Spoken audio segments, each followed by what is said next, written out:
ញ៉ាតៃមុនថ្ងៃហៀបលិចរលកព្រិចព្រិចរំលេចទាំង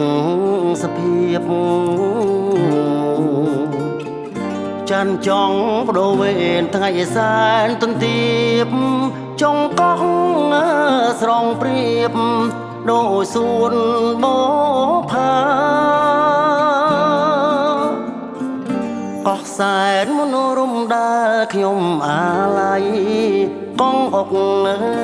ញ៉ាតៃនិស័យស្នេហា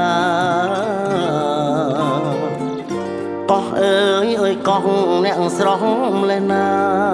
ថាម្ចាស់ចំការស្រស់យ៉ាងណាទៅបងអ្នកទេសចរជិងទូដឆ្លងមិននឹកស្មានផងថាបងជួបទៅកោះអុកញ៉ាតៃមុនថ្ងៃលិចទៅបនសទុកនៅអានុសាវរីយ៍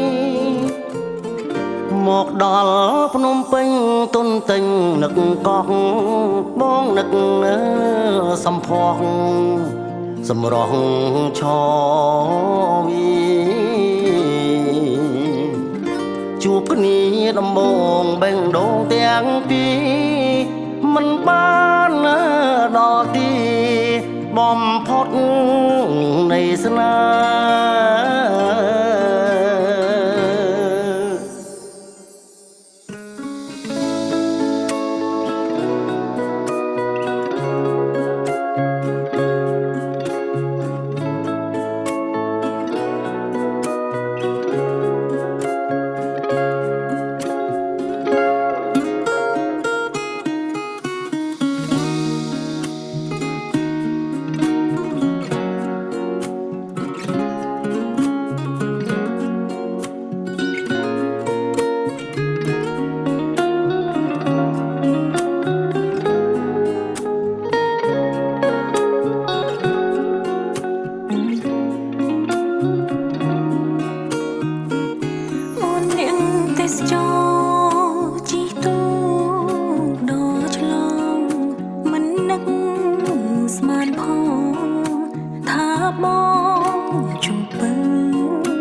អ្នកទាំងអស់គ្នាដែលកំពុងតែតាមដានជាមួយនឹងកម្មវិធី Acoustic Lounge លើគេហទំព័រ All Day Music